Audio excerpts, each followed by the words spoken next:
Cristiano Ronaldo resmi diperkenalkan Al Nassr.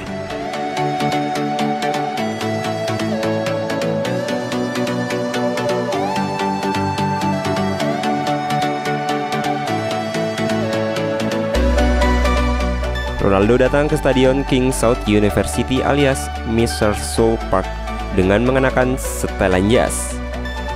Ribuan penonton memadati stadion dan tampak antusias menyambut kehadiran Ronaldo. Mereka mengenakan atribut Al Nassr dengan warna biru kuning. Kemudian Ronaldo datang ke ruang konferensi pers, duduk bersama Presiden Al Nassr dan juga pelatih Rudel Garcia. Dalam ruangan tersebut Ronaldo mengungkapkan kesan-kesannya bergabung dengan Al Nassr. Ronaldo juga memberikan jawaban terhadap sejumlah pertanyaan yang diajukan pembawa acara, termasuk alasan ia memilih Al Nassr sebagai klub barunya. Setelah berada di ruang konferensi pers sekitar 20 menit, Ronaldo lalu keluar dari ruangan tersebut. CR7 kemudian terlihat sudah berganti pakaian dengan berada di ruang ganti Al Nassr.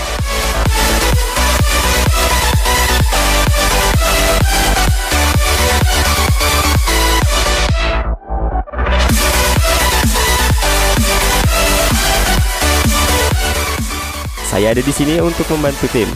Saya sudah menonton pertandingan dan menyukai kerja sama tim. Saya akan memberikan yang terbaik, tutur Ronaldo di hadapan rekan timnya yang kemudian disambut dengan tepuk tangan.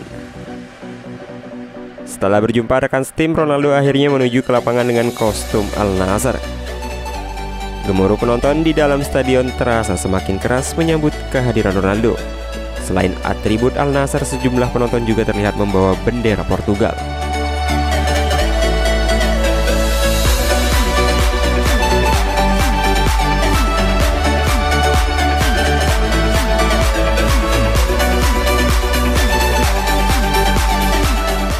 Terlihat Ronaldo kemudian menandatangani bola yang telah dipersiapkan dan menendangnya ke arah penonton. Ada sekitar 5 bola yang telah ditandatangani Ronaldo dan ditendang ke arah penonton. Setelah momen itu, keluarga Ronaldo juga diperkenalkan ke tengah lapangan. Kehadiran keluarga Ronaldo juga disambut meriah oleh para penonton. Saya dan keluarga mengucapkan terima kasih kepada kalian semua atas dukungan yang ada, tutur Ronaldo. Hansa Muyama, satu-satunya pemain timnas Indonesia di skuad Piala AFF 2022 yang pernah kalahkan Vietnam. Ada fakta menarik di duel timnas Indonesia versus timnas Vietnam.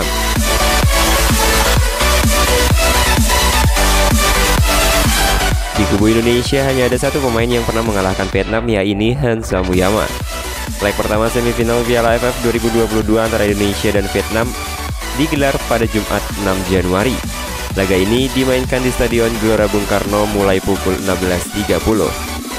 Bagi Indonesia, menang menjadi target yang ideal sebab babak semifinal memakai sistem home and away.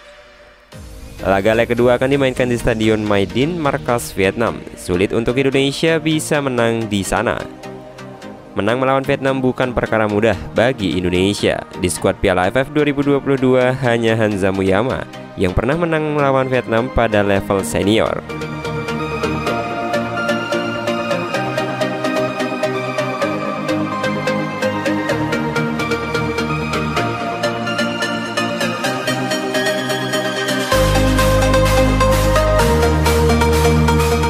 Beberapa tahun terakhir, Vietnam telah menjadi lawan yang sulit bagi timnas Indonesia, baik pada level senior maupun kelompok usia.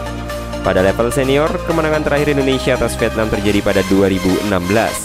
Ketika itu, Indonesia berjumpa Vietnam pada semifinal Piala AFF 2016. Leg pertama dimainkan di Stadion Pakansari dan Indonesia menang dengan skor 2-1. Kedua gol Indonesia dicetak Hansa Muyama dan Boaz Solosa, sedangkan gol Vietnam dicetak Nguyen Van Cuyet. Hansa Mu sendiri menjadi satu-satunya pemain edisi Piala AFF 2016 yang ada di skuad Piala AFF 2022 saat ini. Sebenarnya masih ada Fahrudin Arianto, namun dia absen pada kemenangan itu dan bermain pada leg kedua saat Indonesia imbang 2-2 di Stadion My Dinh. Seperti Hansa Mu, pencetak gol Vietnam pada edisi Piala AFF 2016, Nguyen Van Cuyet, juga masih bermain bersama Vietnam di Piala AFF 2022.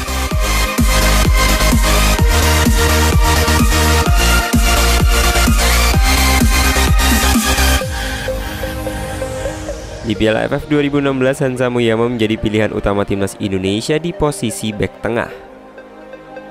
Alfred Riedel, pelatih timnas Indonesia ketika itu, menjadikan Hansamu sebagai kapten. Perannya sangat besar untuk timnas Indonesia. Namun pada Piala AFF 2022, Hansamu punya peran yang berbeda.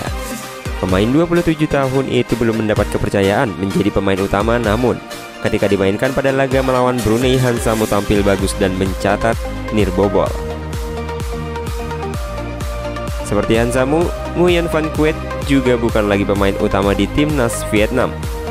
Penyerang berusia 31 tahun itu bahkan sempat absen dari timnas Vietnam pada edisi 2019 hingga 2022. Dia baru kembali ke timnas Vietnam pada September 2022 lalu. Chelsea terpuruk, Graham Potter bisa dipecat.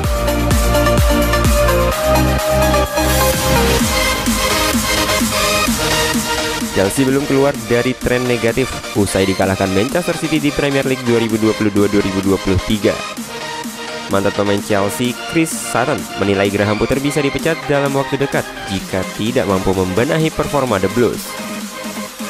Chelsea menyerah 0-1 dari Manchester City di Stamford Bridge pada Jumat 6 Januari 2023 dini hari.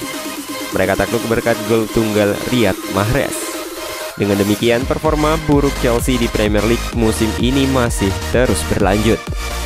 The Blues hanya menang sekali dalam 8 pertandingan terakhirnya di ajang ini.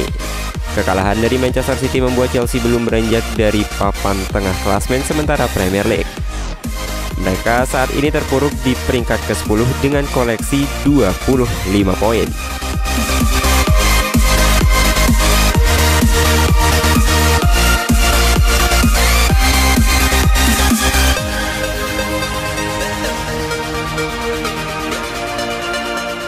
Potter menggantikan posisi Thomas Tuchel yang dipecat pada awal musim ini. Sutton menilai Graham Potter bisa mengalami nasib yang sama jika tak mampu membenahi performa timnya. Jika Graham Potter tidak membalikan keadaan dengan sangat cepat, saya tidak melihat dia bertahan lama dan saya juga tidak melihat kesabaran di antara pendukung Chelsea ini, kata Sutton kepada BBC Radio 5 Live.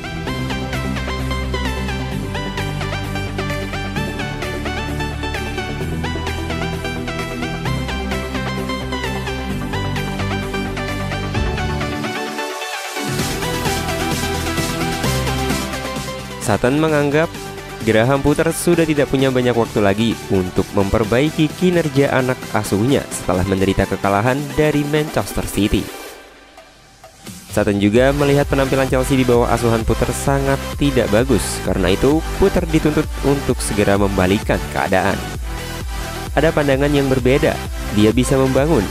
Anda tidak punya waktu di Chelsea untuk membangun atau manajer tidak melakukannya di masa lalu. Saya tahu di Brighton bahwa timnya kadang-kadang kesulitan untuk mencetak gol dan kemudian tiba-tiba berhasil, tetapi dia punya waktu di sana. Imbuh Sutton.